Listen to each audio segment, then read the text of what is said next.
Mahafinaritra daholo Zanagasikara, mbola avy ianao resadresaka ary amin'ny lavaka ny aoriana indray ny resantsika androany dia ahoana inona no tokony atao mialohan'ny ampiasana ny kafanalizy dana aloha mangery.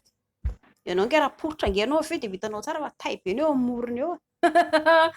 Zay aloha zany voalohany indrindra. Manaraka ilay volo be, mila madio isika, madio.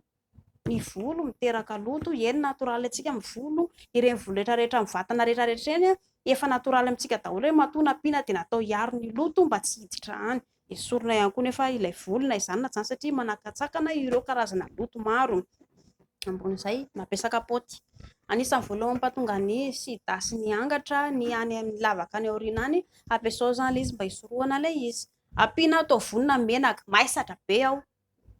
Tsy hiditra zany mihitsy io raha ohatra ka hoe andeha hampiditra any ianao kanefa ilay izy eny miditra ihany ilay izy. Fa sady maisatra, marary koa avy eo ilay olona.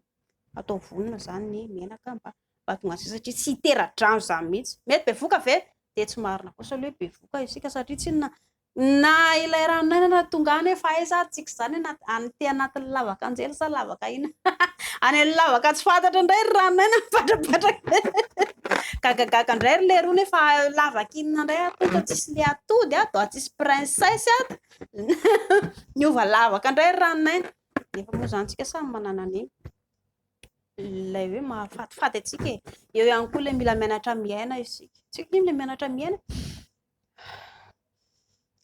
Sepitra vany koa tsika angamoa vita ninina indrindra moa zany fa ny lehilahy hoe maikamaika dia sepitsepitra vany dia avy eo tsy hitakotra nataon'ny lerony dia avy eo ohatra mampime be. Farany ary dia mikotrana. Tsika mikotrana. Azo nanory foana matetika anaty vidéo rehetrarehetra any kotrana mialohan'ny atsarita, kotrana mialohan'izay dia mba atao ilay izy ny ratsan-tanana, ny tanana hibatabata madama, ny vatantsika rehetrarehetra io mba ampiana kotrana malefaka ohatran'izay ilay izy dia amin'izay ilay vatantsika mba mahafinaritra avy eo afaka koriana tsara. Ilay izy moa zany amin'ny ankapobeny tsy hoe terena isika dia hiditra ampiasa ilay lavaka ny aoriana indray fa raha ny tokony izy ilay izy tsy ampiasaina fa ho an'izay mbola dia ampiasa moa zany dia efa ilay natoloko teo. Ary ambon'izay eto amin'ilay fanadiovana anazy misy ilay plug ampidirina apetraka ao 30 minitra ho apetraka amin'ny commentaire ao ny sary apetraka ao ilo mba hanokatra tsara ilay lavakela ao satria lavaka kely ohatran'iny sokafana be ohatr'izany sarotsarotra ihany apetraka 30 minitra ao ilay izy mba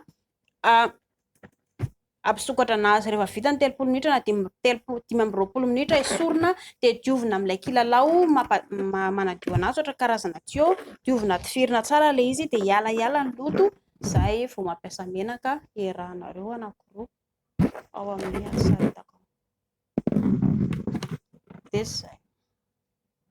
Tsara ho fantatry ny tsirairay fa rehefa tady point G ihany koa tsika dia any amin'ny lavaka ny aoriana any tsika mitady ny point G an'ny lehilahy manelanela ny prostate sy ny tatavy eo ilay izy. Ho aferiko amin'ny commentaire ny lien dia hitanareo ny vidéo. Azo.